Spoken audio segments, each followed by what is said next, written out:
It's Christmas morning. I woke up at 11. To go now? Whoa! Oh my God, Carmela. What is it? Carmela, love Santa. There's LOL. Where? Santa didn't finish the milk. Oh my gosh! What? Whoa!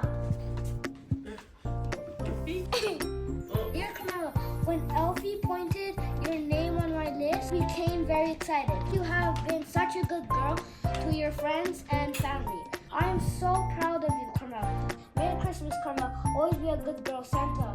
2, 1. Oh, Carmela! Ano to?